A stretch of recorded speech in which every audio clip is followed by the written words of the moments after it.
how to do GRC incorrectly. And you might be asking yourself, should I be seeing the total opposite in terms of how to do GRC correctly instead?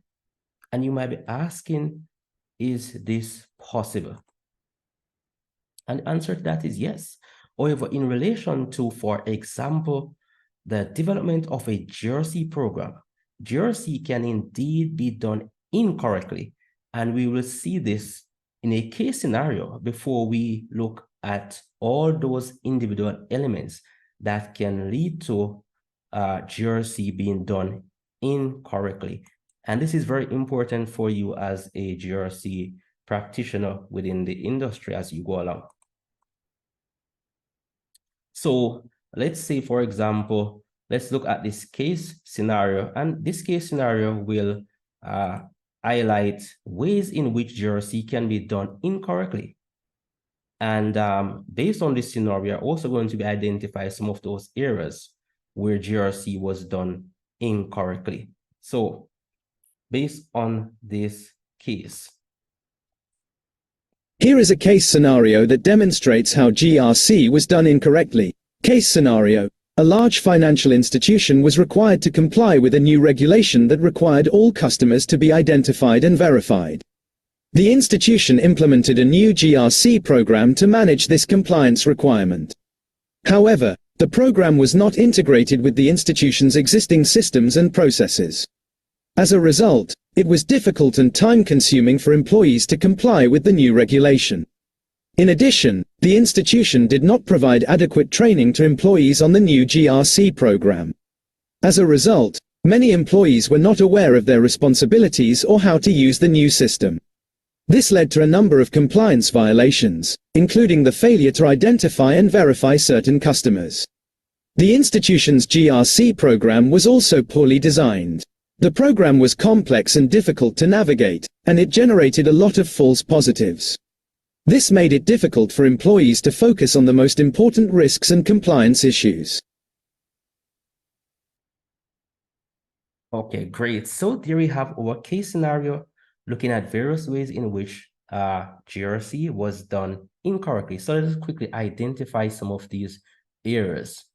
So based on this case scenario, then looking at this, then we recognize that it says that the program, so there we have the very first one, the program was not integrated with the institution existing systems and processes.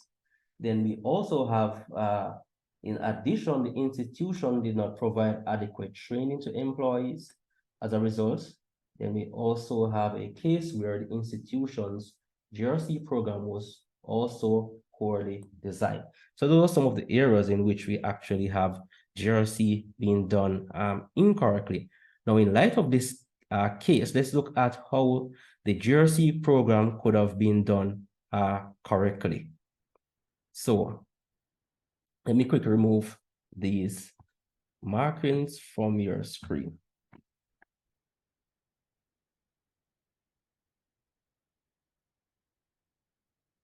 So here we have it.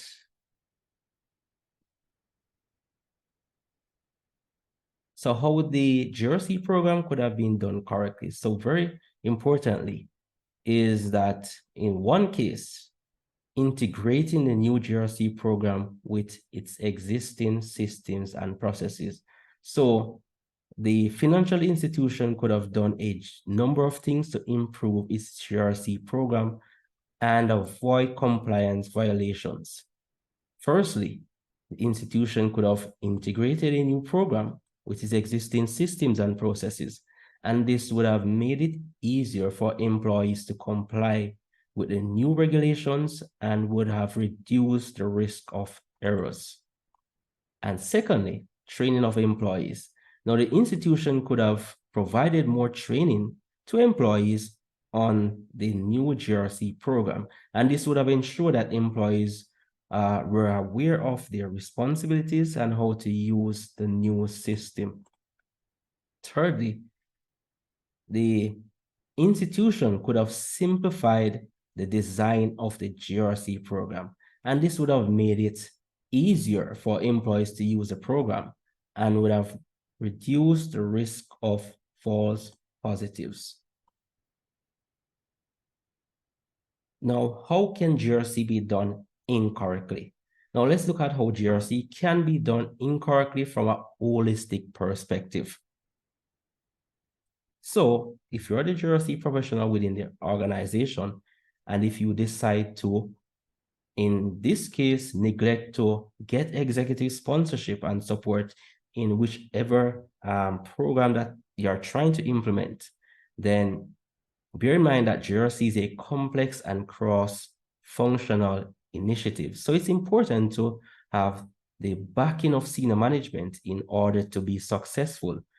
Without executive sponsorship, it will be difficult to get buy-in from other departments and also employees, and the program is likely to fail. Secondly, set unclear goals and objectives. So that is the second thing that you can actually do in terms of doing GRC incorrectly. Set unclear goals and objectives. What do you want to achieve with your GRC program? Do you want to reduce risk, improve compliance, or both? Once you know your goals, you can develop specific and measurable objectives to track your progress. Without clear goals and objectives, it will be difficult to determine whether your GRC program is successful. Thirdly, fail to integrate GRC with your overall business strategy and operations. So GRC should be seen as a way to enable your business goals or the organizational goals, not as a separate exercise. When GRC is integrated with your overall business strategy and operations, it becomes more effective and efficient. Thirdly, neglect to train employees. Now, all employees need to be aware of their GRC responsibilities, but especially those who are involved in high-risk activities or who have access to sensitive data. Without proper training, employees are more likely to make mistakes that could lead to compliance violations or other problems. Fourthly, invest in automation and technology. And GRC can be a complex and time-consuming process. So it's important to invest in automation and technology to streamline and improve efficiency, going back to having the support of senior management. Now, without the right tools and technology, it will be difficult to maintain a robust and effective GRC program. Fifthly, only focus on compliance. So GRC is more than just compliance. It's also about managing risk and enabling your business goals. If you only focus on compliance, you're missing out on the full benefits of GRC. Implement a one-size-fits-all approach.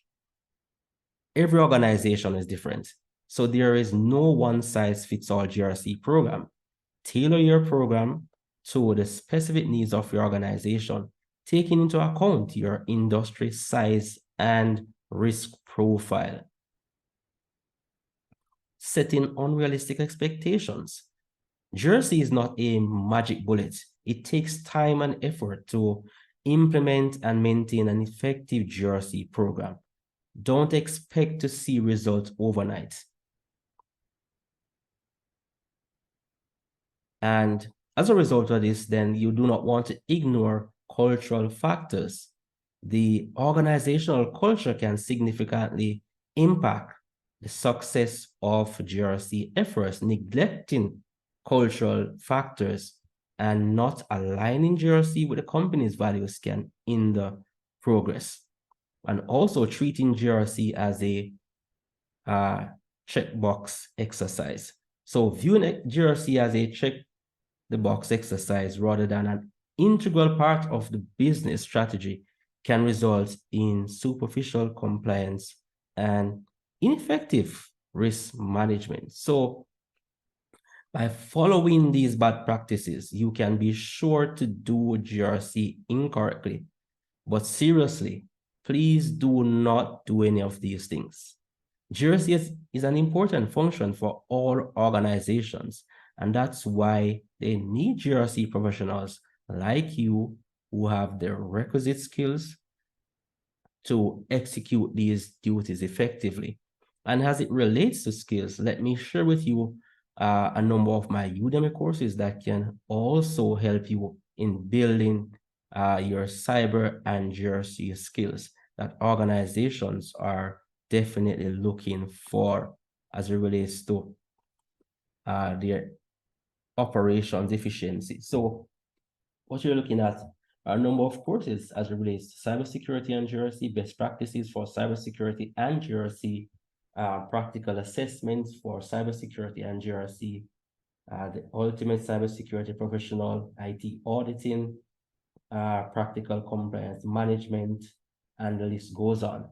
So those are definitely a few resources that you want to look into as it relates to building your GRC skill set. So I hope you found this information very helpful. Please like, subscribe, and share with your network as we build the future of GRC professionals.